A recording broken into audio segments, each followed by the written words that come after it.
We'll have some folks join us kind of as we go, but if it's okay with you, we'll go ahead and jump into this. Okay. I'm not going to attempt to tell your story. I think you do it much better than I do. But I did want to start out and say that Janetta and I were part of, I think it's undisputed, the most fabulous class of the 2000s Absolutely, decade, yes. which was 2006. It was special times. We were lucky to sort of we had a couple of big world events that surrounded our law school tenure. We were 5 years removed from 9/11. Katrina happened while we were there. I remember we were 3Ls, and I don't know that either of those affected us the way that COVID-19 is affecting our current law students. But I recall us taking in some students from some New Orleans law schools, and there was a lot of flexing and being agile and having to be creative in difficult times. So here we are again in a very different way. But thank you very much for your time. Janetta is a fan of the law school. Has always been very generous with her time and been very supportive. And it's great to have that, especially outside of Cincinnati. She's coming to us today from DC, and that's not the only part of her geography that you'll hear about. But let me turn it over to you if you want, and you can tell us about yourself and what your path's been like.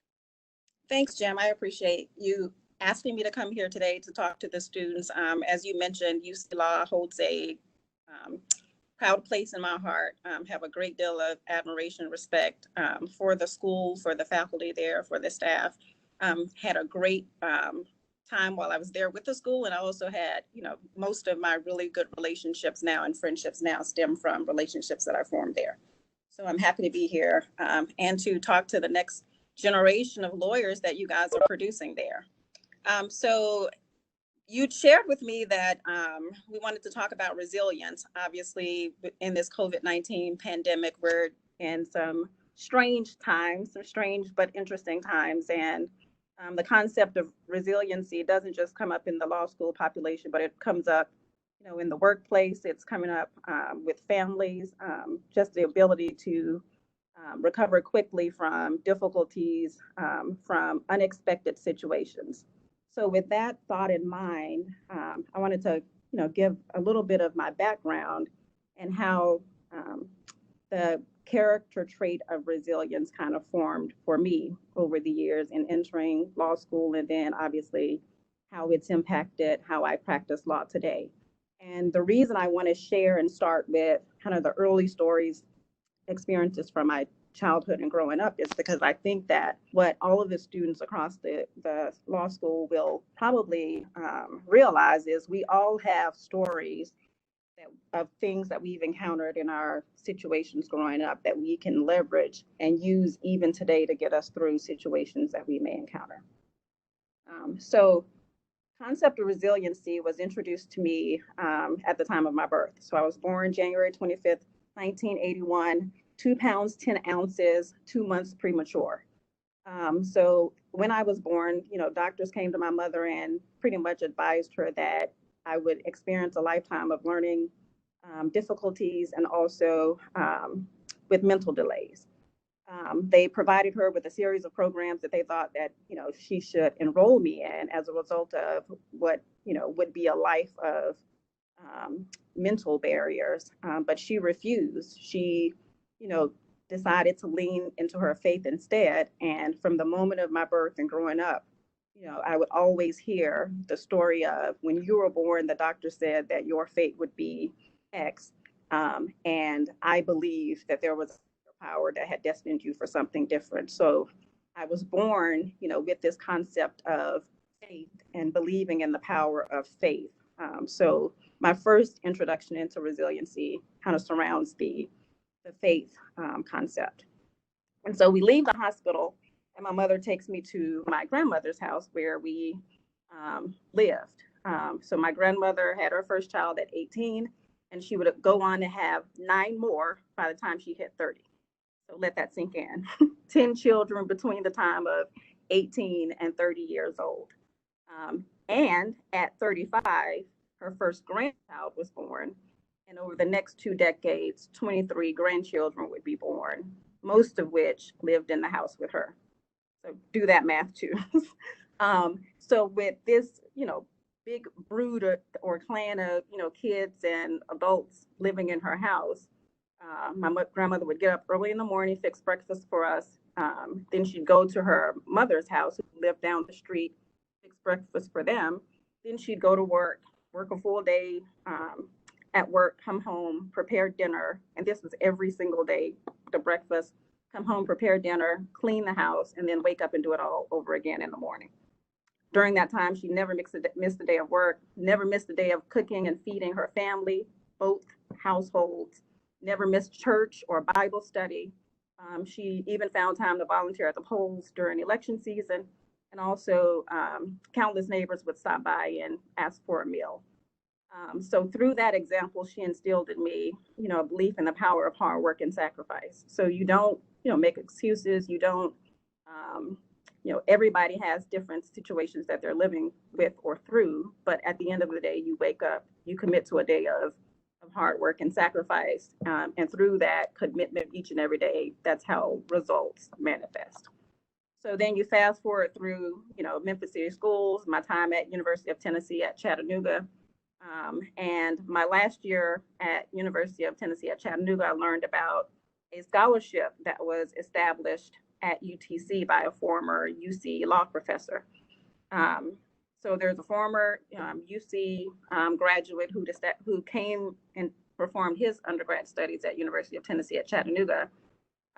And he'd established a scholarship whereby every year he would send one or two students from UT Chattanooga to study law at University of Cincinnati. So through that random happenstance conversation with a professor at UTC, I learned about, University of Cincinnati law and would start my career there. So I applied for the program, I'm entered into the program, and I'm awarded the scholarship. And then the time comes around to actually show up at UC Law. Only I couldn't afford to go. And so couldn't afford to go from a tuition standpoint. I couldn't afford to make the trip. So I couldn't afford to rent the car. I couldn't afford, to pay for the security deposit and the first month's rent for an apartment. I couldn't afford to house a place to go. So I with and Al able to give me an advance on my student my student loan payments for my student aid package. And so I was able to enroll in Cincinnati, and it was there that a year into the program, due to a family brother who was in the 8th grade at the time, had to move from Memphis to live with me at University of Cincinnati Law. So during that time period, the last 2 years of school, while trying to, taking care of my brother and working, I had at one time 3 part-time jobs in addition to going to school full-time. Without the, staff, within the Center for Professional Development, minus team there, who introduced me to countless diverse intern and externship opportunities, without the law school alumni that were gracious with the time that they offered through sitting down with me for lunch, providing me with advice. Without the law school classmates and friends that I made, who for me were my surrogate family, coming to Cincinnati and not having anyone there. Those people, the various folks that came into my life and who nurtured and looked out for me and took me to the grocery store at times that I needed it. That's where that's why I have such a strong sense of admiration and a place in my heart for UC Law, because that community, not just in the law school, but also the lawyers that graduated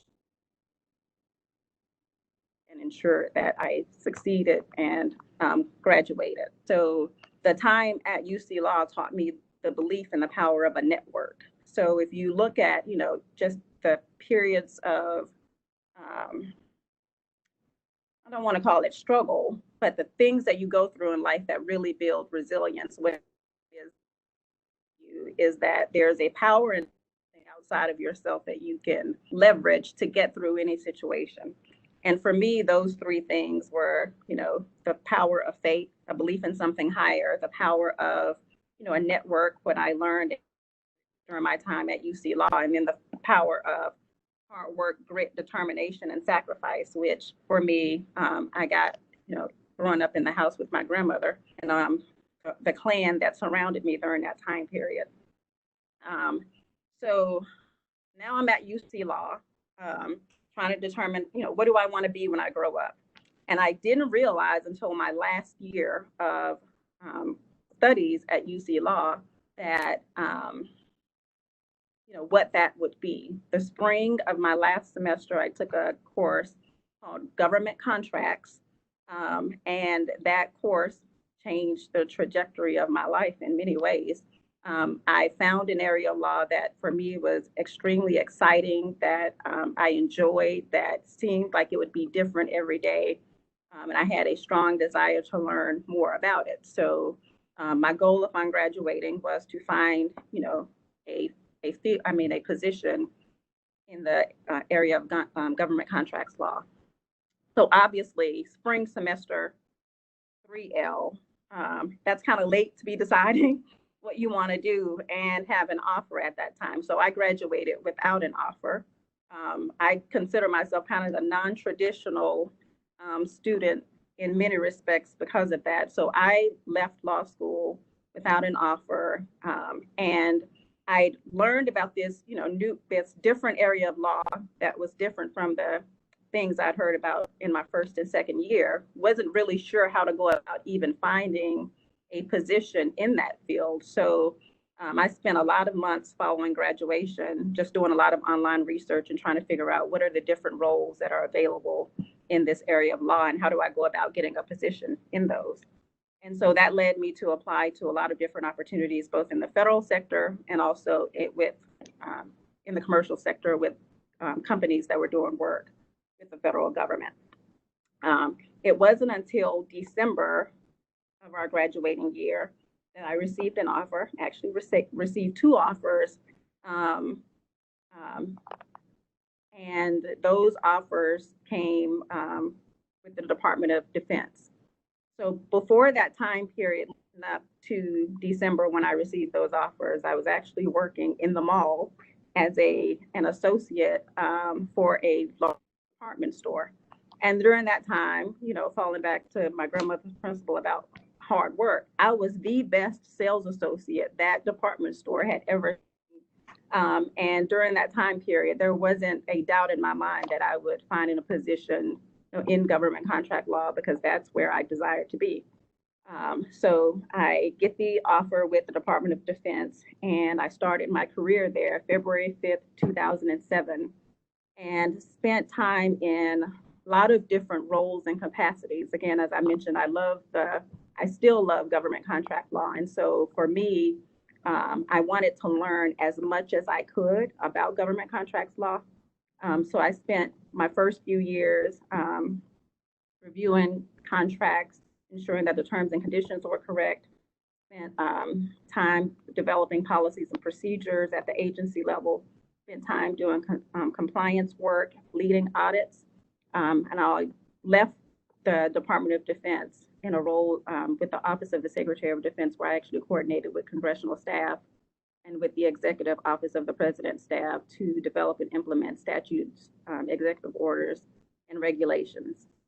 So I spent about a decade with the Department of Defense before I made the decision to leave. And many of my former colleagues would say, you're leaving the security of a federal career and pension to jump into the land of the unknown, into the private sector. But I wanted to, start my own company, and I felt like the value that I had learned and gained throughout my career in the Department of Defense would be of value to, thousands of companies who do business with the federal government. So I left. I started a company that provides training to contractors on government contract laws and policies. I do audit readiness and remediation, including working with folks with False Claims Act violations. I help companies by establishing compliance programs for them, and I also help companies with post-merger integration type efforts. So big in the government contract space now, you have a lot of companies who want to grow through acquisition. And when they do that, they need someone to help come in to ensure that they're building programs that are going to be compliant with the federal acquisition regulations and the policies. So launching my own company was the scariest thing I've ever done.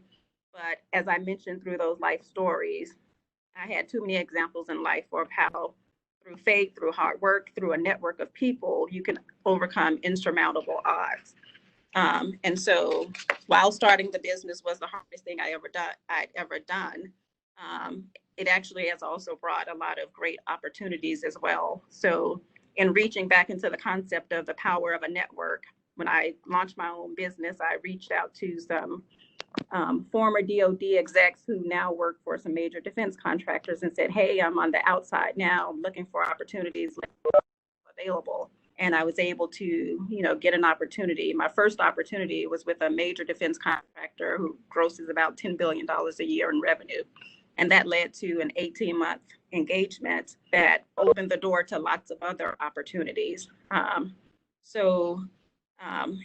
Fast forward now to the post-COVID world. A lot of the companies that I work with are hugely impacted by it. I'm in the government contract space, so all of the companies that I work with have active contracts. So when the federal government closes its doors and says that it's social distancing, many of my companies who are required to perform work on site are impacted by those restrictions. Additionally, the travel restrictions and stay-at-home orders that are in play. So any work that the scope of work is to be performed, say in Italy or at NATO or anywhere overseas, when those countries started shutting down and sending, U.S. workers back home, the companies that I work with are impacted by that as well. So a lot of companies that I'm working with are really just trying to understand how do we navigate this new world, this new life, and how, what remedies are available to them, given all of the changes that they've had to make to the contracts that they have that were unexpected for them. Additionally, with the CARES Act, most folks are familiar with that through the $1,200 stimulus check that folks received. But there are also provisions that go to companies as a result of that as well. So many companies who've been impacted by, the COVID-19 experience are able to seek or get reimbursement for the leave that their workers are having to take as a result of the government shutting down or not allowing folks to work in the manner that was previously expected. And so, as a result of those laws going into place and being implemented by the executive agency, has really created a lot of opportunity to try to help guide executive agencies in how they implement those laws so that they don't impact the government contractors in a negative way. So I'll close out. I feel like I've talked a lot, but I'll close out by saying, my words to the current students who are watching is really just to stay focused on your vision. Obviously, as you mentioned, Jim, with the situations that were happening when we were around the time that we were in school together, this too shall pass. Throughout the years, there are a lot of things that happen and show up that impact the economy in ways that were unexpected, but we always get through them. And there are many different paths that lead to a successful career in the field of law. So don't hold yourself to an idea of what your path has to be, because there are tons of different paths and stories that lead to great success in this field of law. So I wasn't exaggerating when I said 2006 was the most fabulous class, and this is one of the people who makes that totally accurate. So I have a question for you. So you talked a lot about your network and the support that you've had in various settings that you've been in your life. When you came to UC Law, there's a little bit of a built-in network there, right? Like you have a finite universe around you, students and faculty. When you make the move to Washington, D.C., how do you do that? How do you integrate yourself into a city as as big and as maybe overwhelming as Washington, D.C.? Well, that I actually credit UC Law for that as well. So in my last year at the law school, I remember her name, but I volunteered for some of the alumni type.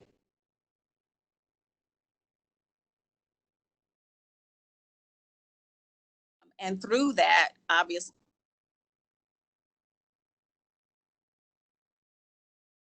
as graduates, literally all over the world, and database that was kept and maintained by the area, the Washington there. Can you tell me about the area? Where do I buy a house? What are good restaurants to check out? What are good, nice things to do? How do I, get involved with a bar community there? She provided me with a list of folks that had been active following their graduation, of folks that I could reach out to and with. So I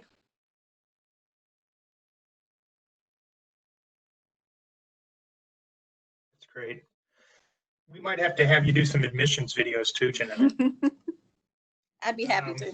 Here's I hope this isn't a trick question, but let's rewind 15 years. You're just going into your 2L summer. What would you ask someone like yourself who's had a fantastic legal career, is working in Washington, D.C., owns her own company, consulting company, is an expert on a particular area of law? If you're a student listening to what the story you just told, what would you want to know? What would you ask? Where did you feel like, was there anywhere you felt you needed some guidance as you were heading into that third year, not sure where you were going to be a year from now? So for me, I think I didn't realize the guidance that would have been nice until I think probably much later in my career, about 35-ish. I said, oh, it would have been nice to know X, Y, and Z when I was in law school. So I think, obviously, I feel we all most of us who don't have family or aren't really raised around attorneys who are practicing in the quote unquote non-traditional manners. But most of us go into law school kind of thinking the Matlock idea of law. You're either in a courtroom, you're on the plaintiff or defense side, or you're working for, a major corporation or a major law firm.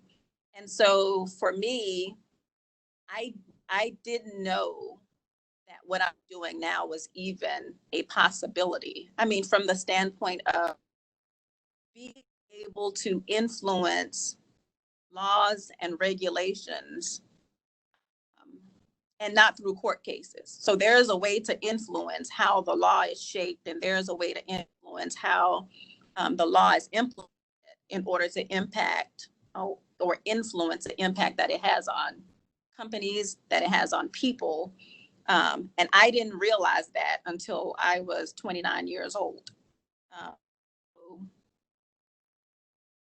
I think for the student who's there and maybe had the idea of it's either in a courtroom or it's at a law firm, and then you have the legal internship and externships, and you say, like the work, like the people are cool, but the work is not necessarily as exciting. It's not something that really compels and pulls, kind of draws.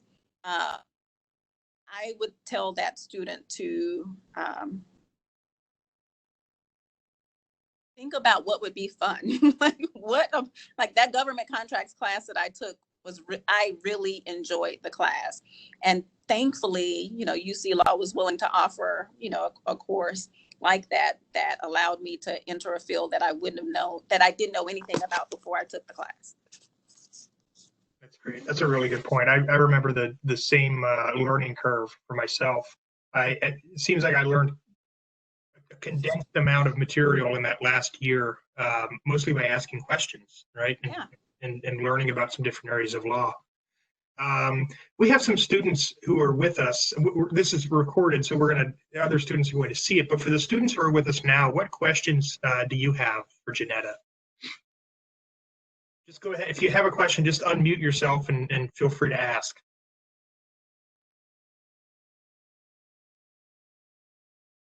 And I have another one, And you've talked a little bit about this, but what, I don't know if you can sum it up in something concise, because it's a broader question, but what is it that drives you? You know, you just told a remarkable story. Little girl grew up in Memphis and is now owning her own government contracting consulting corporation in DC. What drives you? What's the consistent theme that took you along that path that kept you moving forward no matter what? I think I've always wanted what you say, learning. I've always had a desire to learn more. And as I got older, I kind of translate that now to growth. So I bore easily. Hence during my 10 years, I worked for at least 6 different agencies during my time there, because I bore easily, learn everything. And I know I'm only going to be on this earth a very short period of time. And so that's a very short period of time to learn a whole lot of stuff. And so I'm always looking for ways to grow and be better. And it works in the company that I have, because when I consult with clients, with them, my first question to them is, where do you want to be in 5 years? Where do you want to be in 10 years? Where do you want to be in 20 years? And then how do we, reverse engineer that in a way that we build a compliance framework, we build a program that you can leverage to ensure that this, as you grow in success, you have the appropriate controls and mechanisms and policies in place to support you along. So I'm always kind of starting with, where do I want to,